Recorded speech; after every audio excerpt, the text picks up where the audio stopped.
Pada bab 2 dibahas tentang teori dasar-dasar manajemen sumber daya manusia. Yang pertama ialah perencanaan sumber daya manusia, yaitu proses menentukan jumlah dan kualitas tenaga kerja agar sesuai dengan kebutuhan dan tujuan organisasi. Perencanaan ini mencakup rekrutmen, seleksi, pelatihan, dan pengembangan.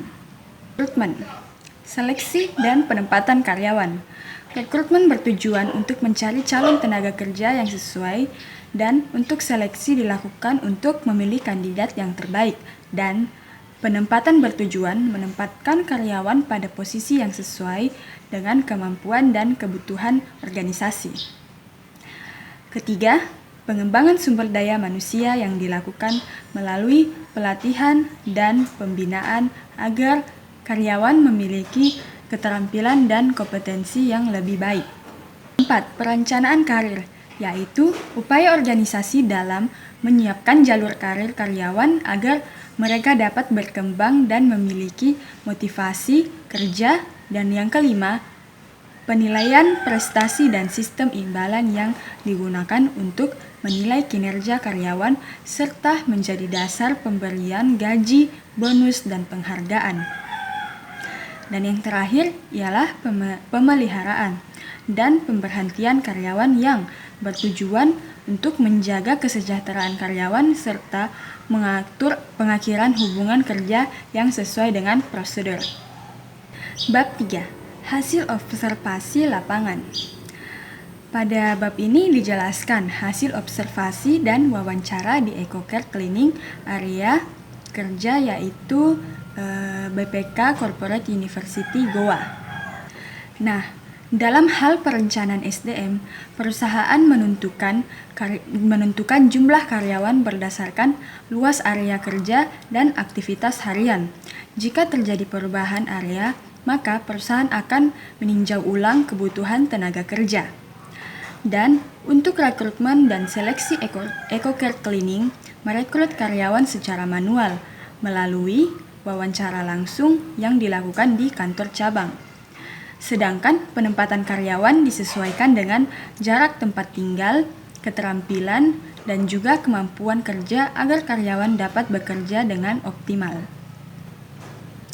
Dalam pengembangan SDM, karyawan mendapatkan pelatihan sebelum memulai bekerja, seperti 8 basic housekeeping, penggunaan mesin kerja, serta penerapan nilai 5S, yaitu senyum, salam, sapa, sopan, santun, dan kejujuran.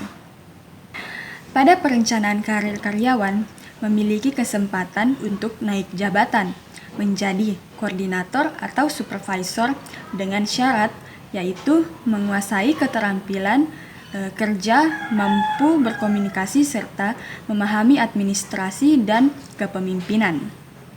Penilaian prestasi kerja dilakukan melalui evaluasi berkala yang memang memengaruhi gaji, bonus, dan perpanjangan kontrak.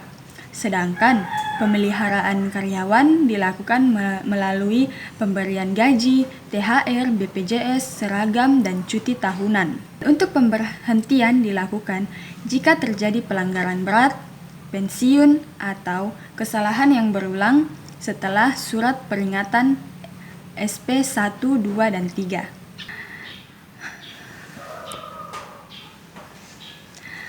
Analisis komparatif antara teori dengan kondisi lapangan. Yang pertama, perencanaan sumber daya manusia. Teori menyebutkan perencanaan sumber daya manusia menyesuaikan jumlah dan kualitas tenaga kerja dengan kebutuhan organisasi. Sedangkan di lapangan, EcoCare Cleaning menentukan jumlah karyawan berdasarkan luas area dan aktivitas kerja.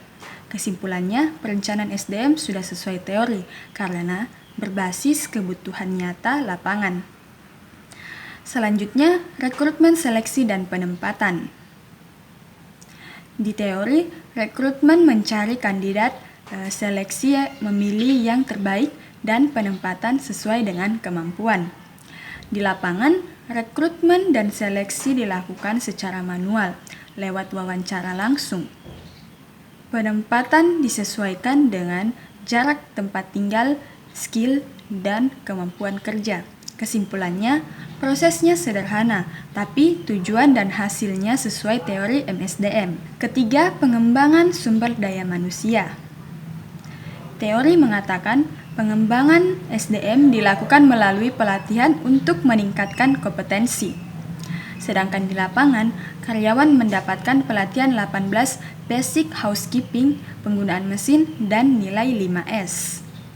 Kesimpulannya, pengembangan SDM berjalan sesuai teori karena fokus pada keterampilan dan sikap kerja.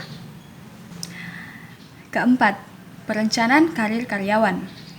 Di teori, perencanaan karir memberikan kesempatan karyawan untuk berkembang dan juga naik jabatan. Sedangkan di lapangan, karyawan berpeluang menjadi koordinator ataupun supervisor yang berdasarkan kompetensi dan kinerja.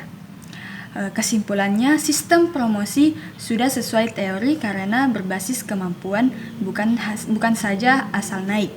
Selanjutnya, penilaian prestasi dan sistem imbalan. Di teori, penilaian kinerja menjadi dasar pemberian imbalan. Di lapangan, penilaian dilakukan secara berkala dan berpengaruh pada gaji, bonus, dan kontrak kerja. Kesimpulannya, penilaian dan imbalan selaras dengan teori MSDM. Dan terakhir, pemeliharaan dan pemerhatian karyawan. Teori pemeliharaan menjaga kesejahteraan pemberhentian mengikuti prosedur. Di lapangan, perusahaan memberi gaji, THR, BPJS, seragam, dan cuti. Pemberhentian dilakukan karena pelanggaran berat, pensiun, ataupun SP yang berulang. Kesimpulannya, sistem pemeliharaan dan pemberhentian sesuai teori dan prosedur.